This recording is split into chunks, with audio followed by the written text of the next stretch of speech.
నీ బిడ్డ వెన్నంటే ఉండి ఒక వ్యక్తి కాపాడుతుంది. లేదంటే ఇప్పటికే చాలా నష్టం జరిగేది.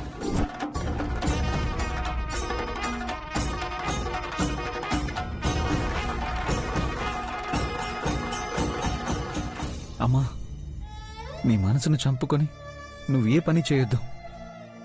మధు,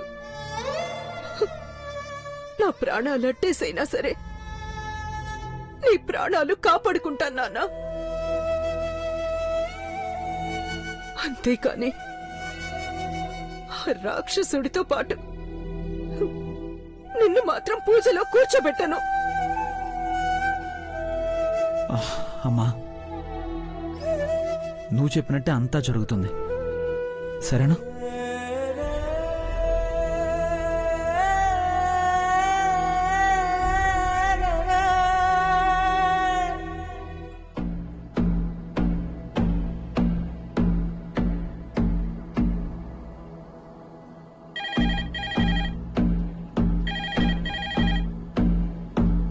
హలో మృదుల, నేను తనయ్య. చెప్పు తనయ్య.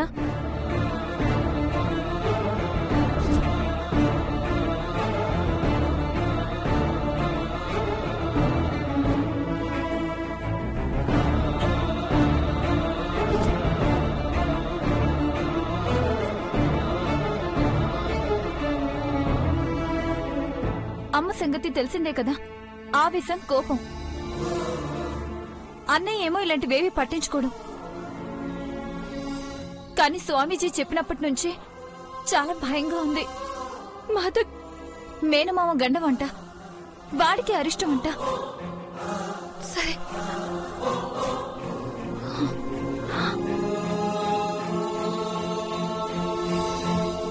అమ్మా అమ్మా. మృదులా, ఏమైందమ్మా? అమ్మా, బ్రాహ్మణి అమ్మగారింటికి ఎవరు స్వామీజీ వచ్చారట. మధుకి మేనమామ గండవని చెప్పారట.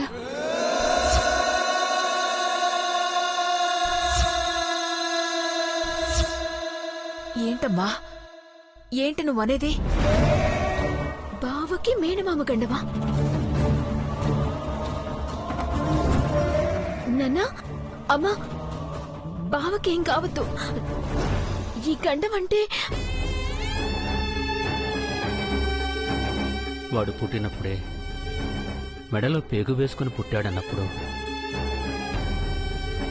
అన్నీ చంపుకొని శాంతి పూజ చేయిస్తానని వెళ్తే వాణ్ణి చూపించటం కాదు కదా, వాచ్మెన్తో గెంటించింది. నాన్నా, జరిగిపోయిన దాని గురించి కాదు, జరగాల్సింది చూడాలి. పూజకి ఆవిడ్ని ఒప్పించాలి. మృదులా, ఇన్ని సంవత్సరాలు గడిచినా ఆవిడ పంతం ముందు మన ప్రేమ, తపన ఏవీ కనిపించవు, వినిపించవమ్మా. అప్పుడు చేయించిందే ఇప్పుడు చేయిస్తుంది. అబ్బా అమ్మా, చెప్పింది చెప్పడం కాదు. బావ మంచాడమ్మా, ఏదో ఒకటి చేయండి అమ్మా. నాన్న, నువ్వైనా చెప్పు నాన్న. భారతి, వెళ్దాం పద.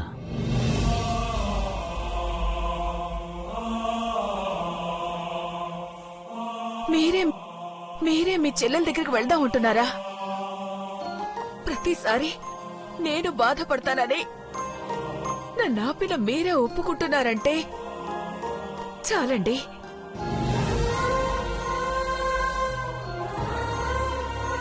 మన రెండు కుటుంబాలు కలిశాయని నాకు అనిపిస్తోంది.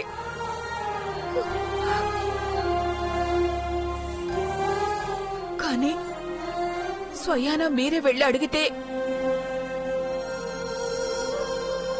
తను ఏదో ఒకటి అంటుందండి. మీరు బాధపడతారండి. నేను వెళ్తానండి. లేదు భారతి, నేను వస్తాను.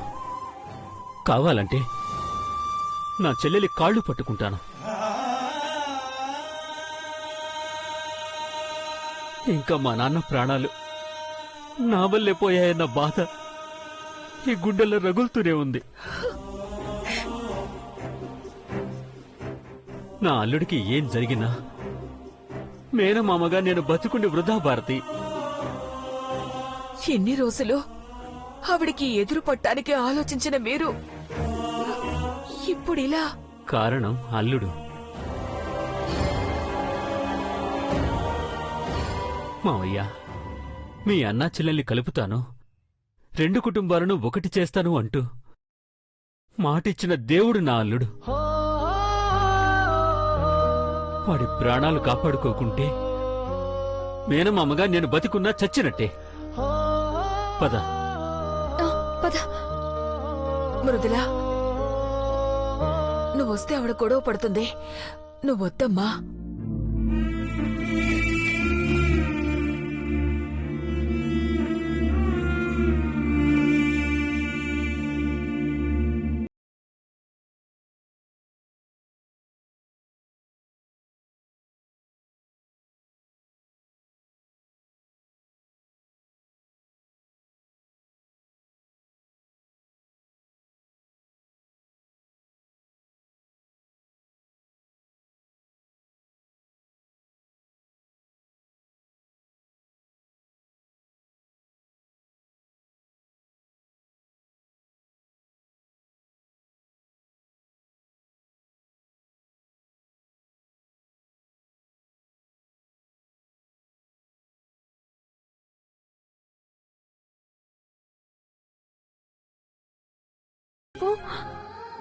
ఈ కన్నీళ్ళేంటి?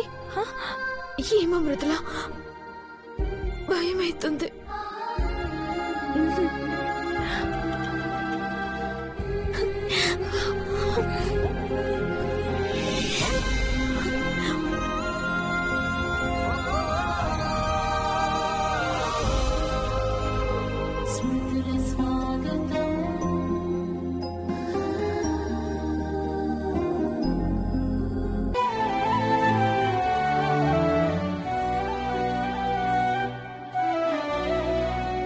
నీది మంచి మనసు.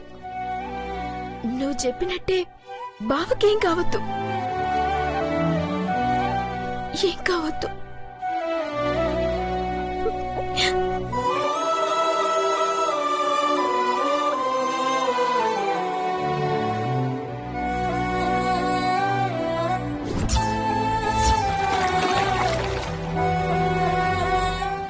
మధుకేం కాకూడదు.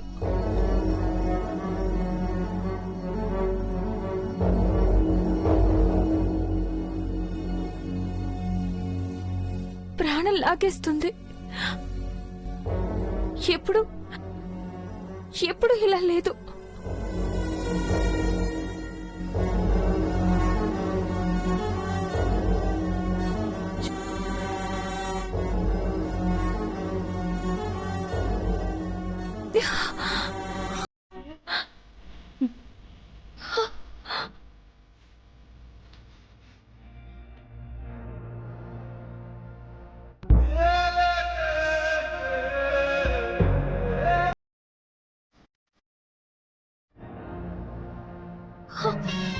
ఎందుకో తెలీదు, ఇష్టపడ్డ వ్యక్తికి ఇలా జరుగుతుందంటే అవ్వట్లేదు. నువ్వు నాతో కాదు, మధుకి తోడుగా ఉండాలి, నీడలా కాపాడాలి, నీ కంటితో కనిపెడుతూ ఉండాలి. ప్రేమకి సాక్ష్యంగా ఉండే నువ్వు తనకి కాపలాగా ఉండాలి. ఉంటావు కదూ? మధు వల్ల ఇదిగో ఈ గుండెలో ప్రేమ పుట్టింది. కానీ ఆ ప్రేమ నాది కాదు, మానసిది. బావకి నా ప్రేమ విషయం చెప్పాలని డిసైడ్ అయింది. మాతో మానసికే సొంతం.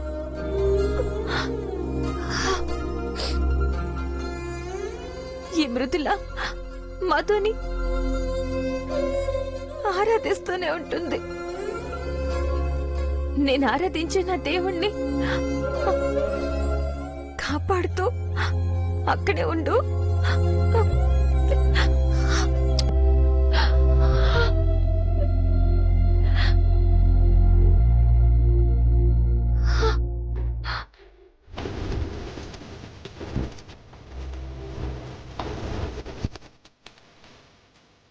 అప్పుడు మేనమామతో శాంతి పూజ జరిపించాలి.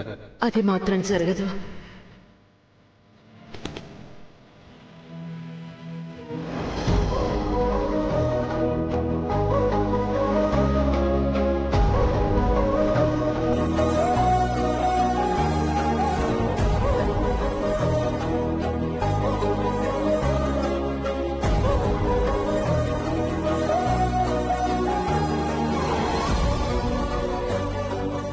హలో, ఏంటి ఫ్రెండ్, మృదులాదేవి గారు పంపారా? నువ్వు వచ్చావంటే మృదుల కూడా రావాలి కదా. తను రాలేదా? ఓహో, నువ్వు నా కోసం వచ్చావా? నైస్. మరి నువ్వు ఇక్కడే ఉంటావా? సరే, నా ఫ్రెండ్ మృదుల నిన్ను ఎలా చూసుకుందో నేను అలాగే చూసుకుంటాను. ఓకేనా? జాగ్రత్తగా చూడండి. ఎంత కఠినమైనదైనా పర్వాలేదు, ఎంత ఖర్చైనా పర్వాలేదు, చేయించడానికి నేను సిద్ధం. మీ అబ్బాయి మేనమామతో కలిసి శాంతి పూజ చేయడం తప్ప వేరే మార్గం లేదమ్మా. ఆయన చెప్పిందే చెప్తారేంటి?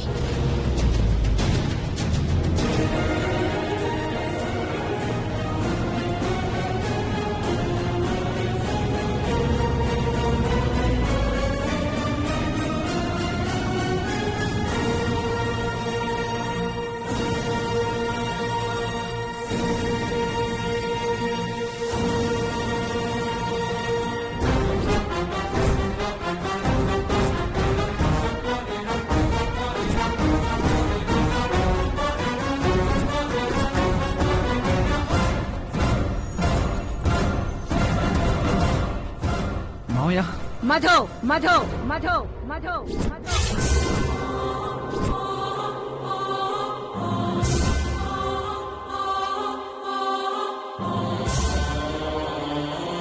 అడుగులు ముందుకు పడుతున్నాయి.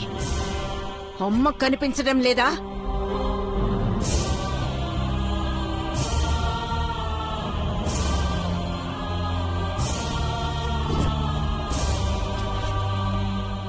ఎన్నిసార్లు తిట్టినా బుద్ధి రాదా మీకు? ప్రతి క్షణం ఎందుకు చంపుతారు? సెక్యూరిటీ! మేడం, అడ్డమైన కుక్కలు కాంపౌండ్లోకి రాకుండా ఉండాలని గేటు పెట్టాను. చూసుకోమని గేటు దగ్గర నిన్ను పెట్టాను. అంటే అమ్మగారు మీ వాళ్ళే కదా అని.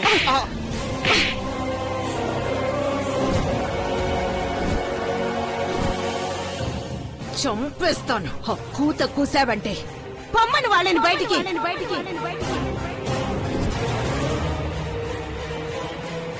వాచ్మ్యాన్, నువ్వు వెళ్ళిపో.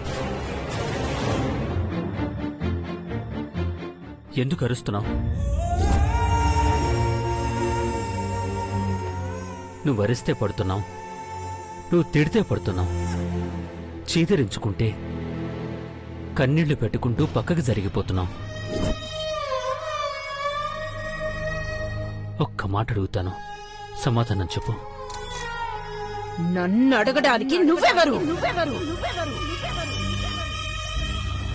నిన్ను ఈ భుజాల మీద ఎత్తుకుని తిప్పినవాణ్ణి, నీతో కలిసి ఆడుకున్నవాణ్ణి, నువ్వు నీ కుటుంబం సంతోషంగా క్షేమంగా ఉండాలని ఎప్పుడూ కోరుకునేవాణ్ణి.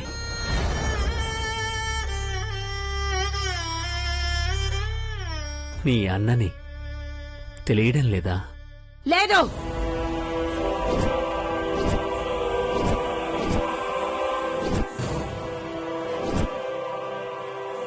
నీ సంతోషాల కోసం, నీ సుఖాల కోసం నా కుటుంబాన్ని విడదీసిన వాడివని తెలుసు.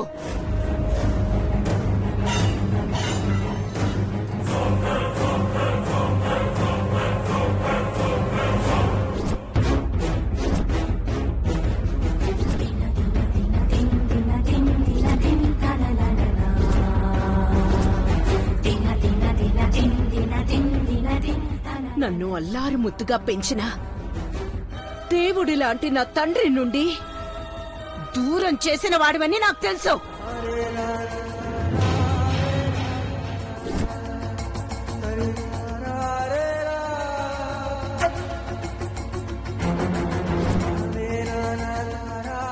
ఆయన్నేమనకు, తప్పు నాదే. శిక్ష అందరికీ వెయ్యొద్దు. ఆయన బాధని ప్రేమని అర్థం చేసుకో. ఆయన తపన చూడు. అబ్బబ్బబ్బబ్బా, మహానటి. ఒకనాడు నీ ప్రేమ కోసం నా నుండి నా అన్నని దూరం చేశావు. మళ్ళీ అదే ప్రేమని ఎరగా చూపించి నా కూతుర్ని నీ వైపు తిప్పుకోవాలని చూశావు.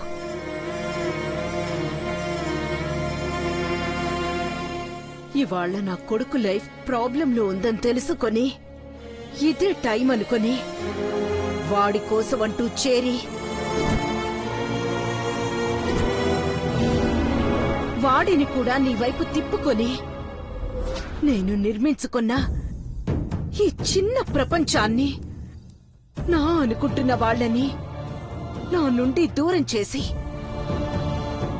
నన్ను ఒంటరిదాన్ని చేస్తే నీ కాళ్ల దగ్గరకు వస్తానని కదా ఇవన్నీ చేస్తున్నావు. లేని ప్రేమని నటిస్తున్నావు. మాకు ప్రేమలు లేవు, తెలియవు. కానీ నీకు తెలుసుగా, నీ కొడుకు మీద నీకు ప్రేమ ఉంది కదా. మేమేమైనా నీ ఆస్తులు అడుగుతున్నామా? నిన్ను మాతో ఉండమంటున్నామా, లేక మా ఇంటికి వచ్చేయమంటున్నావా? వదినా, మమ్మల్ని ద్వేషించడం నీకిష్టమే అయితే, అది నీకు ఆనందాన్నిస్తే జీవితాంతం ద్వేషిస్తూనే ఉండు. భరిస్తా. కాని నా అల్లుడి గురించి ఆలోచించు. నాకు సలహాలు నచ్చవు. సరే, ఆర్గ్యుమెంట్లు వదిలేద్దాం. నువ్వు మా ఇంటికి రానక్కర్లేదు. మేము ఇంకెప్పుడు నీ ఇంటి గుమ్మం తొక్కం. కానీ నాన్నంటే నీకు ఇష్టమేగా. ఆ ఇష్టంతోనే కదా వీడికి నాన్న పేరు పెట్టుకున్నావు.